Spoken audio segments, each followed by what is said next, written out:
किस विषय में आप प्रेस कॉन्फ्रेंस कर रहे हैं? देखिए, जिस प्रकार से विगत के 10 वर्ष में जो सड़कों के हालात यहाँ खराब हैं और ख़ास तौर पे डाबोदा मोड़ से लेके और सुल्तानपुर मोड़ और इधर आपके बिजली बोर्ड तक इतनी जर्जर सड़क है कि चलना दिक्कत की बात है। और जो बाईपास जो बनाया था मिनी बाईपास, उस पे भी कहीं अतिक्रमण भी है और वो भी ठीक साफ नहीं है। और इधर जो तहसील के सामने का जो एक रास्ता है वो बिल्कुल जर्जर अवस्था में है, जबकि लोग बाईपास की तरह उसका प्रयोग कर रहे हैं। कोई शासन प्रशासन का ध्यान नहीं है।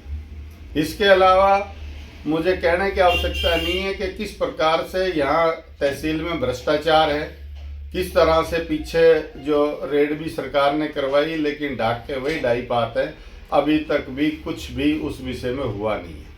और ये जो 370 पटवारियों की भ्रष्टाचार का एक प्रत्यक्ष उदाहरण जो लीक हुआ है, वो सबके सामने यहाँ के भी पटवारी उसमें सम्मिलित हैं। तो ये सारे के सारे भ्रष्टाचार के प्रत्यक्ष प्रमाण हैं। इसके अलावा जो कृषि प्रयोग की बिजली है उसमें लगातार बड़े बड़े कट हैं। पीछे तो 1 महीने तक कोई दिक्कत नहीं थी, लेकिन फिलहाल बहुत दिक्कत है और अब बिजली की ज़्यादा ज़रूरत है और बिजली किसान को नहीं मिल रही है। इससे किसान आक्रोशित है। इन सारे मामलों को लेके आज आपके माध्यम से हम चाहते हैं कि सरकार को जगाया जाए। इस संदर्भ में हमने शहर में और क्षेत्र में होर्डिंग भी लगवाए हैं ताकि सरकार इस कुंभकर्णी नींद से जागे और लोगों के जीवन को सरल और सुगम करे। आप सरकार से क्या मांग कर रहे हैं? हमारी मांग ये है कि भाई जो सड़कें हैं क्षेत्र की, जो 4 मार्गी होनी चाहिए थी, जिनको वहीं के वहीं बना दिया है। जिस प्रकार से राजस्व सरकार को इस क्षेत्र में दिया जा रहा है, जो औद्योगिक विकास हो रहा है, तो इंफ्रास्ट्रक्चर को डेवलप करना भी सरकार की जिम्मेदारी है। सरकार उस लिहाज से इंफ्रास्ट्रक्चर को डेवलप करने में विफल है। मेरा विनम्र अनुरोध आपके माध्यम से ये है, जितने भी फरूखनगर के चारों तरफ के कनेक्टिंग रोड हैं, ये सारे के सारे 4 मार्गी होना आज समय की मांग है। बात कर लेते हैं रोड की जर्जर हालत की। पहले भी लोगों ने धरना प्रदर्शन भी किया था, आपने अल्टीमेटम भी दिया था, लेकिन सरकार ने उसकी कोई सुध नहीं ली। तो आप अब आगे क्या करोगे? देखिए, हम आपके माध्यम से, होर्डिंग के माध्यम से, जन चेतना के माध्यम से प्रयास कर रहे हैं कि भी सरकार जाग जाए, नहीं तो जन सहयोग से इसके बारे में अगर कोई बड़ा आंदोलन चलाना पड़ा तो वो जन सहयोग से चलाएंगे जी। इसके अलावा जिस प्रकार से नगर पालिका में जो भ्रष्टाचार व्याप्त है और जिस तरह से कोई अगर कोई पैसे दे देता है तो उसकी तोड़फोड़ की कार्रवाई नहीं होती है, और कितना बुरी तरह से शहर में गैर नियोजित जो मकान बने हैं, जो कॉलोनियाँ कटी हैं, निश्चित तौर पे सरकार और शासन की मिलीभगत है। और आम आदमी जो अपने जीवन भर की पूंजी इनमें लगा रहा है, वो कहीं ना कहीं भ्रष्टाचार की भेंट चढ़ रहा है। ये इसकी जितनी निंदा की जाए उतनी कम है। सरकार से आप अधिकारियों के बारे में क्या कुछ मांग करोगे कि भाई इनका तबादला किया जाए, क्या करे एक्शन? देखिए, जिस प्रकार से निरंतर भ्रष्टाचार चरम सीमा पे है, ये सरकार की जिम्मेदारी है कि भ्रष्टाचार मुक्त प्रशासन दे। लेकिन जो गुड़गांवा और जो खास तौर पे फरूखनगर जैसे जो शहर हैं, जो तेज गति से जहाँ विकास हो रहा है, वहाँ भ्रष्टाचार भी उसी की रफ्तार से भ्रष्टाचार भी चरम सीमा को छू रहा है। वैसे क्या कुछ समस्या आ रही है? मोदी जी नमस्कार। हेलो, धन्यवाद आपने इस बारे में मौका दिया मेरे को कहने के लिए।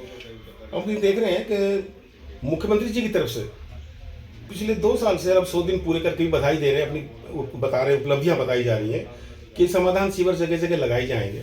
और हमारे यहाँ हमारे क्षेत्र से जब विधायक जी जीते और यह बधाई या धन्यवाद के लिए रैली में आए, तो पहले दिन उन्होंने कहा कि सभी अधिकारी 2 घंटे अपने कार्यालयों में सुबह बैठे और पब्लिक की समस्याएं सुने। तो नगरपालिका फरूखनगर का मैंने देखा कि कोई भी समाधान शिविर का उनका जो मीटिंग रूम है उसके ऊपर लिख कर लगा दिया एक पर्चे पे कंप्यूटर से कि ये समाधान शिविर है, पर कोई सुनने वाला नहीं है। मैंने एक नहीं 3-4 बार वहाँ जाकर देखा है और एक नहीं कर 3-4 केस मेरे वहाँ लगे हुए हैं, आज तक उनमें से किसी का भी कोई समाधान नहीं हुआ। ऐसी क्या बात है फिर, क्यों ऐसा धोखा दे रहे हो जनता के लिए, पब्लिक के लिए, कि हम समाधान शिविर लगा रहे हैं? यहाँ तक कि समाधान की शिविर की नहीं, एक बार दैनिक जागरण के माध्यम से ये हुआ था, डीसी साहब ने भी एक बात सुनी थी, टेलीफोन पे सुना था, उस दिन मैं फर्कनर में भी नहीं था, मैंने दिल्ली से बात करी, डीसी साहब ने सुना मेरे को, और दैनिक जागरण ने वो मेरा उठाई भी थी, पर उस बात को मेरा अंदाजा है कि 2 साल से ज़्यादा हो गया, और उस बात को मैं जो समाधान शिविर डीसी ऑफिस में लगा वहाँ भी उठा दिया, नगर पालिका में लिख के दे दिया, आज तक भाई कोई समाधान नहीं है। तो ऐसी क्या बात है इस बात के लिए कि हम एक इतना बात करते हुए, लिखते हुए, इतना बड़ा शहर है, इतनी बड़ी आबादी, 50,000 की आबादी वाला शहर, कई तरह की बातें हैं। तो देखो आगे चुनाव की भी बातें हमारे चल रही हैं, कम से कम 10 से ज़्यादा आदमी प्रयास कर रहे हैं, अच्छी अच्छी बातें आज पोस्टरों पर इश्तेहार पर दे रहे हैं, पर ऐसी बातें दे रहे हैं जो कि उसकी नगर पालिका के क्षेत्र में नहीं आ रही। एक भाई कह रहा है कि जी मैं यहाँ नौकरी दिलवाऊंगा बच्चों के लिए, भाई नगर पालिका की ड्यूटी ना, तो एम्प्लॉयमेंट एक्सचेंज है, कोई 5-10 आदमी ठेकेदार पर सफाई के रख लोगे, बात खत्म हो जाएगी। आप कहते हो कि हम स्वास्थ्य सुविधा देंगे, कोई स्वास्थ्य का विभाग है, स्वास्थ्य का मंत्री अलग है, तो इससे क्या मतलब इस बात का, इस तरह की लोगों ने भ्रमित किया जा रहा है। तो जो भी समस्या, मेरा कहना यह है कि नगर पालिका में समाधान शिविर के माध्यम से आइए, चाहे वो डीएमसी ऑफिस के माध्यम से आइए, चाहे एंटी करप्शन के माध्यम से, सीरियसली उस बात के लिए लिया है। और अधिकारी का मतलब ये नहीं जिला स्तर के अधिकारी, मैं कहता प्रदेश स्तर के अधिकारी इस बारे में देखें कि नगर पालिका में हो क्या रहा है, कौन मालिक है इसका, कौन क्या कह रहा है, कोई दरखास्त आई भी है कि नहीं आई है, क्या समाधान शिविर का कोई रजिस्टर उन्होंने बनाया है। मैंने खुद देखा डीसी ऑफिस में बाकायदा बाहर एक आदमी बिठाया हुआ है, कोई थोड़ा सा कम पढ़ा लिखा भी आदमी आ जाए तो बाकायदा उसको लिख के दे रहे हैं भाई आपकी समस्या क्या सुनोगे, और उसको फिर डीसी साहब डायरेक्ट सुनकर उस पर मोहर लगा के साइन करके देते, समाधान शिविर में शिकायत नंबर इतने हैं आपकी, रिसीव दे रहे हैं, यहाँ कोई लेना देना नहीं है। तो मैं माध्यम आप साथी के माध्यम से और आपके चैनल के माध्यम से मैं ध्यान आकर्षण कराना चाहता हूँ सरकार का कि भी फर्दर का अगर सुधार चाहते हो, इलेक्शन जब सारा टाइम हो, जब समय लगे करा लेना, पर अभी तो आप ये तो देखो कि कम से कम कोई भी अथॉरिटी ऐसी हरियाणा में नहीं कि कभी किसी पत्रकार, माफ करना मैं आपको भी इसमें ले रहा हूँ, कि आज तक किसी भी पत्रकार महोदय ने इस बात को नहीं उठाया कि 2 साल से नगर पालिका फर्दर एडमिनिस्ट्रेटर के अंदर चल रही है, क्या फर्दर में नगर पालिका में एडमिनिस्ट्रेटर साहब की तरफ से, डीएमसी साहब की तरफ से क्या कभी कोई समाधान शिविर लगा? पब्लिक की क्या शिकायतें नहीं है? खुद ना आते, कोई बात नहीं, मैं ये दिखाता डीएमसी सर यहाँ आते, मैं किसी भी अपने नीचे अधिकारी को भेजते कि अभी 3-3 महीने में आप नगर पालिका फील्ड में जाओ और वहां जाकर देखो कि फर्दर के लोगों की समस्या क्या है।